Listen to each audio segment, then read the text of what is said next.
I randomly found a post about me that was written a couple months ago, and someone claimed that it was pure luck that allowed me to get into the tech industry. I'm gonna show y'all that it's not just pure luck that you need to get in tech industry, and that it is truly hard work, but also learning the right way. I'm gonna talk about that in this video, but before we begin, I wanna thank today's sponsor, Coding Dojo. Coding Dojo is a coding bootcamp that helps people who want to get started with a career in tech become software developers by teaching everything from full stack development to even up and coming careers in cybersecurity, data science, and even data engineering, which are fields that actually I work in right now. Coding Dojo has spent considerable time researching tech, the labor force, and even how to best teach education. With over 8,000 graduates since 2012, they have created a curriculum that builds a strong programming foundation through their 3-stack approach.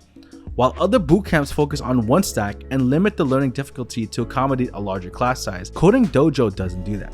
Coding Dojo's 3-stack curriculum provides graduates with a comprehensive skill set and has helped nearly 9,000 other students land careers in tech post-graduation. Even more importantly, students will develop the ability to learn new technologies and programming languages easily throughout their careers. Plain and simple, their curriculum is designed to make this the first and the last bootcamp you ever attend. To learn more about Coding Dojo and what they have to offer, check out the link in the description below. So let's get into this right now. So I'm gonna read y'all the blog post. I'm gonna put the link in the description below. And I totally understand this person's frustration and where they're coming from when they wrote this post, referencing how I got lucky and it was pure luck how I got in. And unfortunately, a lot of people won't get into tech, and that's just a fact. But let's just go into this right now. So I'm gonna put the link in the description below if y'all want to check this out. But here you go. So this is what this person says. The title of this blog post, or this post on Reddit, is "The Sad Reality No One Tells You About Learning to Code on Your Own."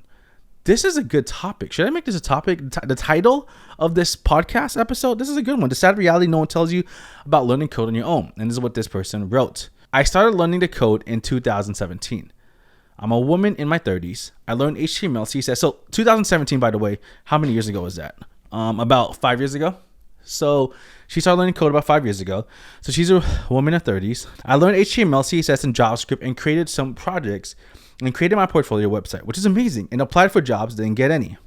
In 2019, she got depressed and burned out, and then in result, she stopped. So she learned code in 2017, 2018, but in 2019, she stopped. She learned code for 2 years. All right. And then look what she says. Next, in 2020, I got back into coding, but I forgot everything I learned and had to study again."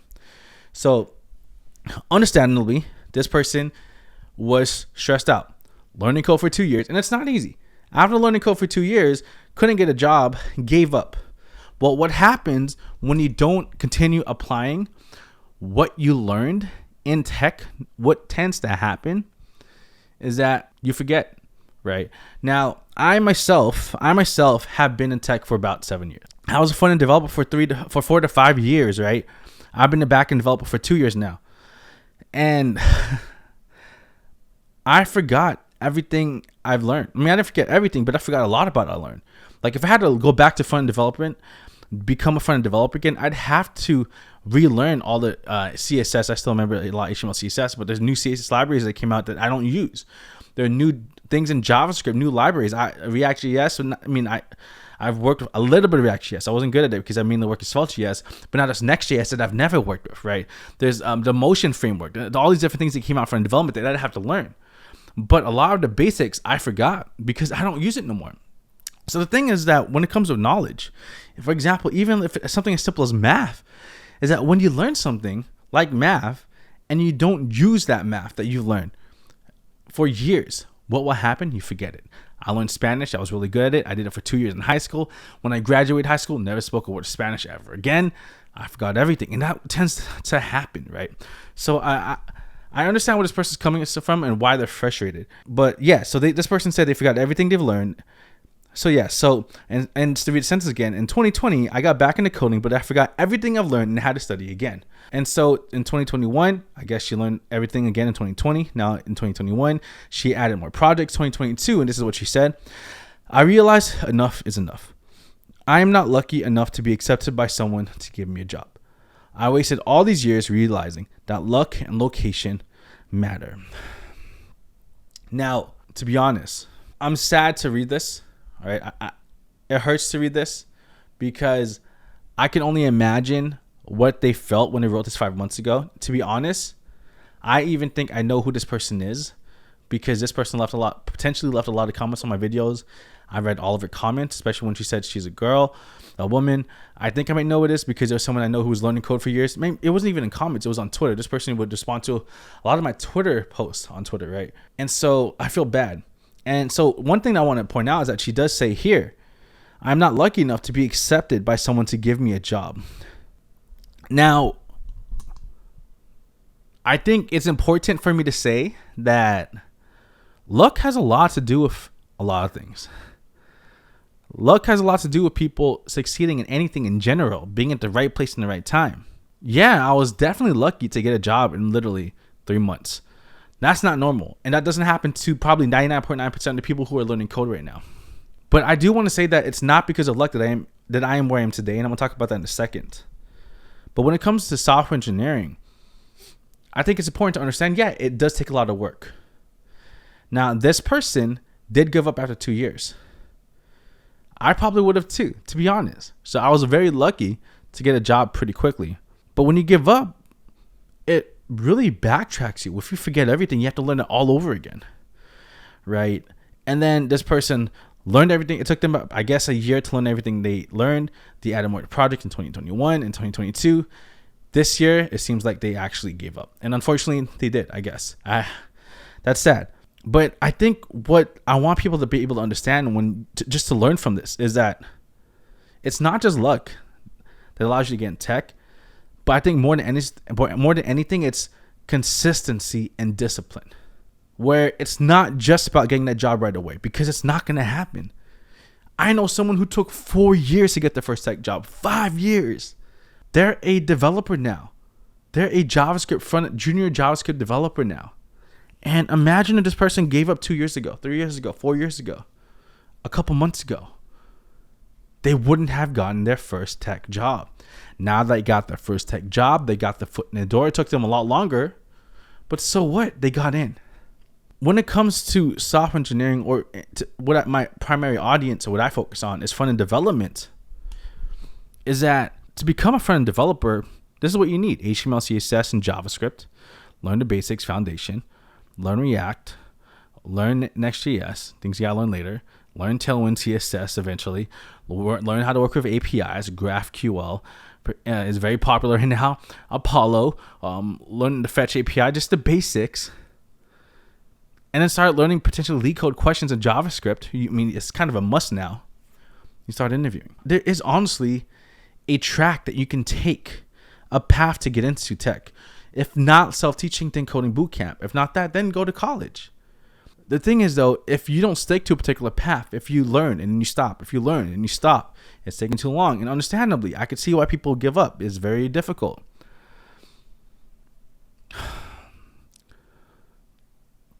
Consistency and discipline to just keep learning, and not just learning just to get that job right away, but learning to learn. Learning to build. And I think that is the best way to get your foot in the door. Now, to be honest, I want to say this out straight up, just to be frank with y'all. Coding isn't for everyone. It is a very difficult job. I wish I can say it's for everyone, and it's not.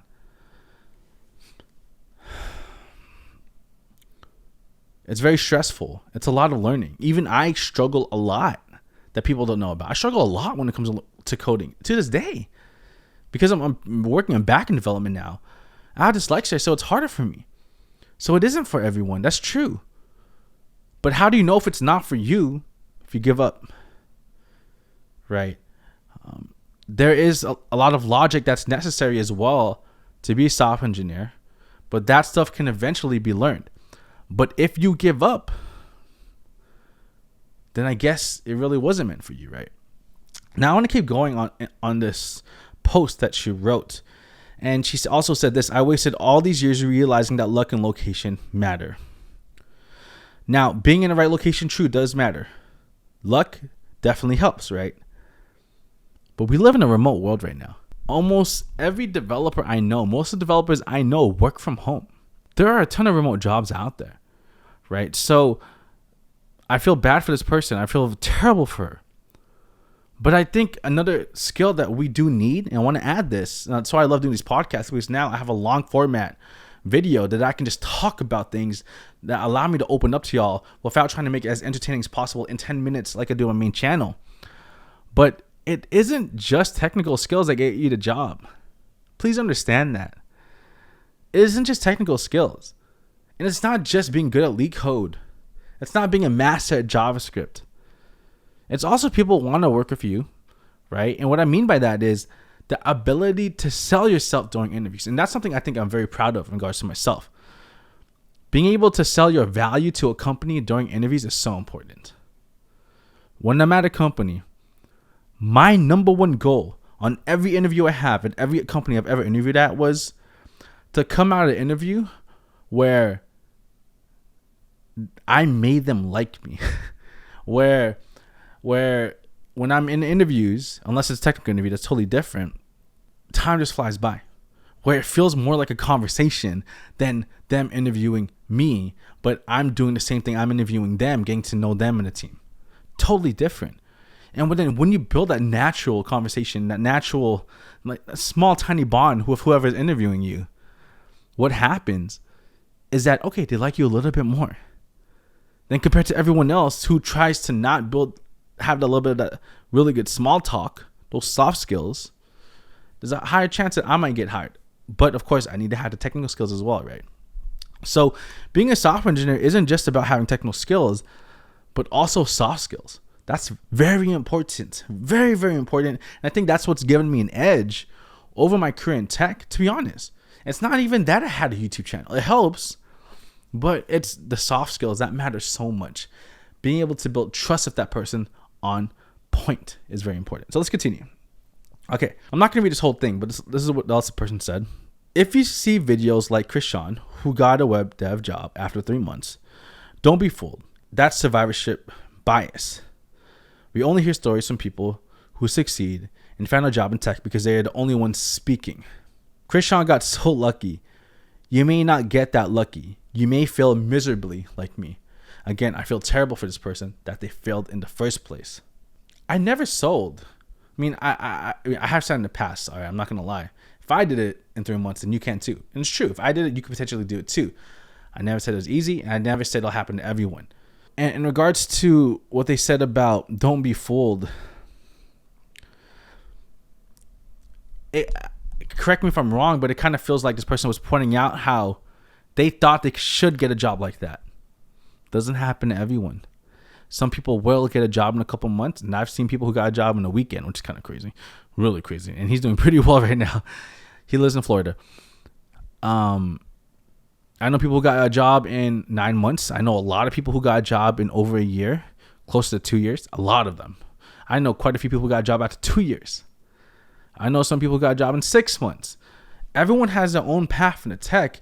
And one thing I please want y'all to not do is never compare yourself to me.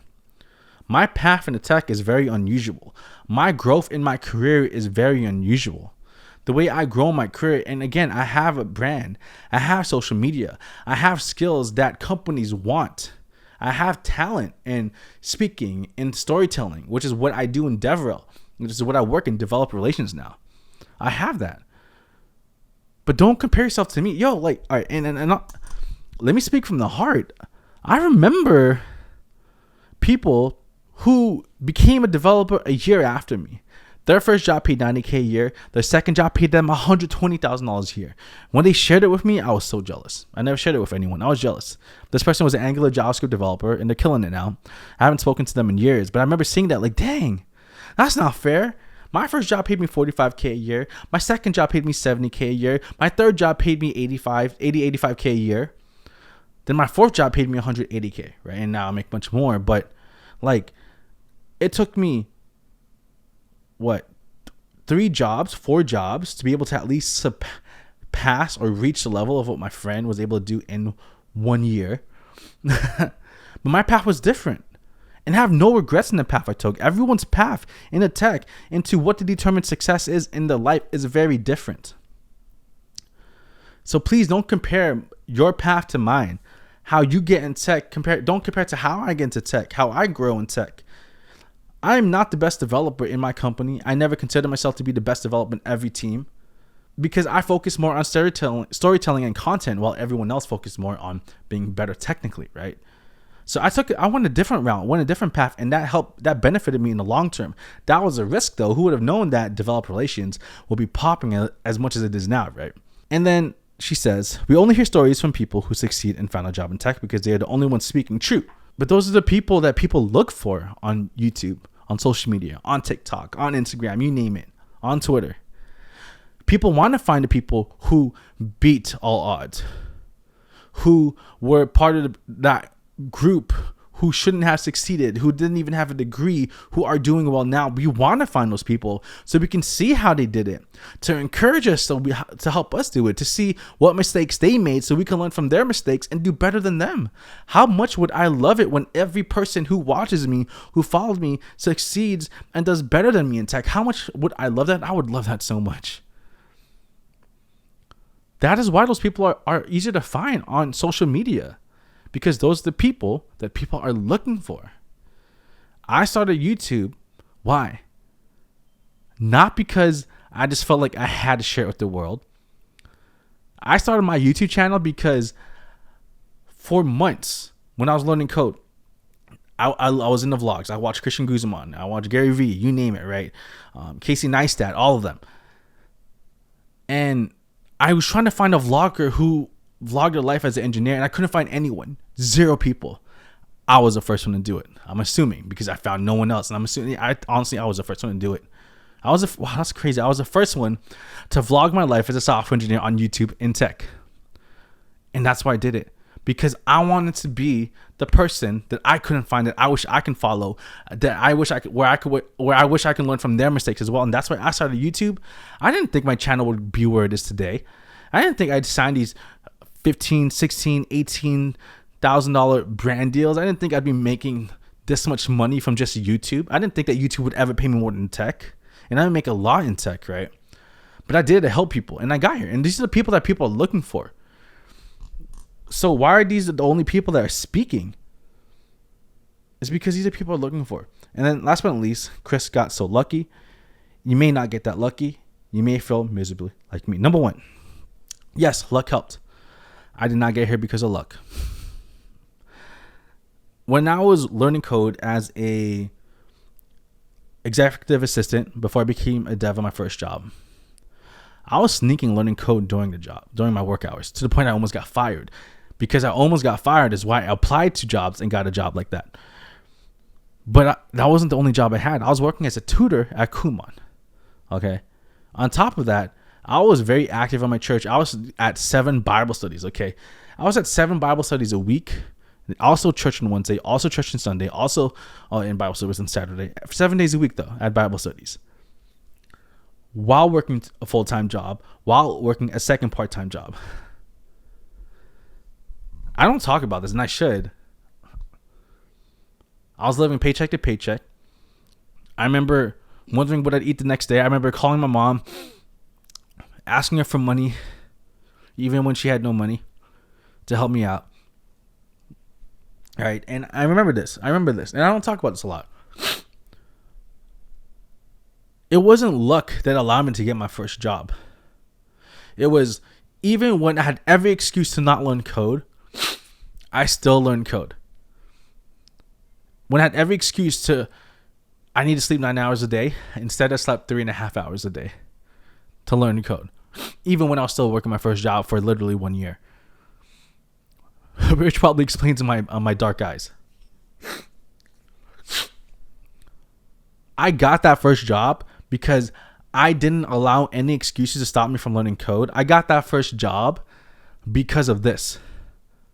Rather than waiting to be the best and master at JavaScript out there, rather than waiting to be job ready, rather than waiting for a job to come to me and for someone to give me that opportunity, I went out and searching. Rather than waiting 6 months, 9 months, 1 year, 2 years to get my first job, which I originally thought of doing, I just started looking for a job in 3 months. I found that job. Yes, someone gave me the opportunity, but I found that job. I called that company. I asked to speak to the CEO. I spoke to the CEO. The CEO asked me to come into the company building Saturday. He was 30 minutes late to our interview. I could have left within those 30 minutes. I didn't leave because I wanted to keep waiting. I wanted to keep hoping. I didn't want to waste this opportunity. What if I could get a job in 3 months? That would be so amazing. I can't wait to share that in the world. I waited. The CEO came. I gave him my presentation on the website I built. Told him what I can do, what I want to do. I got the job. That wasn't luck. That was not luck at all that brought me to where I am today. And where I am now,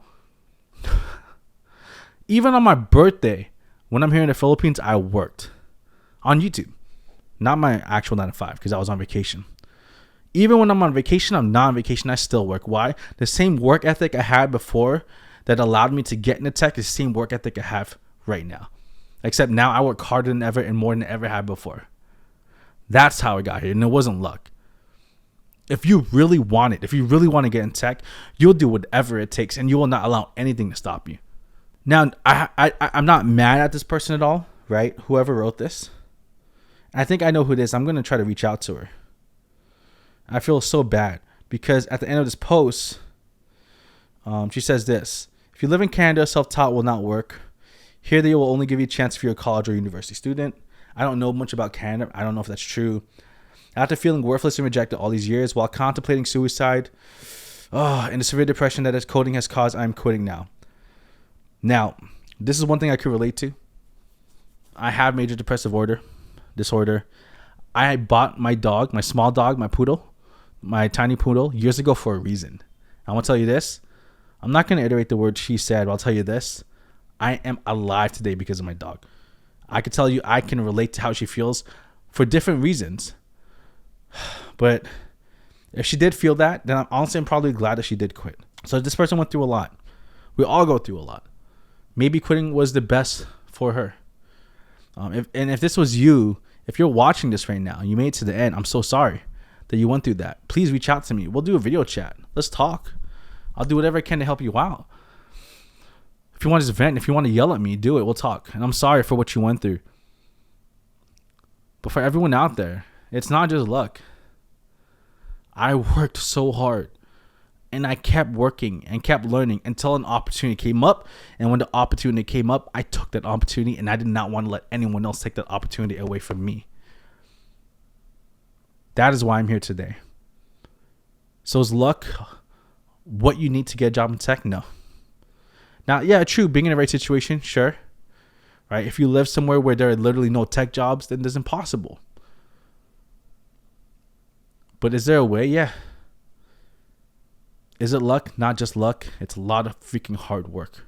I'd say probably 5%, maybe 10% luck, 90% freaking hard work. Anyway, this episode's really long. I didn't mean to make this 25 minutes long, so I'm going to end it right here. Anyway, thank you all for watching. Please let me know your thoughts in the comment section below. And if you made it to the end, please let me know. All right. I love you all. I'll see y'all later. Peace out.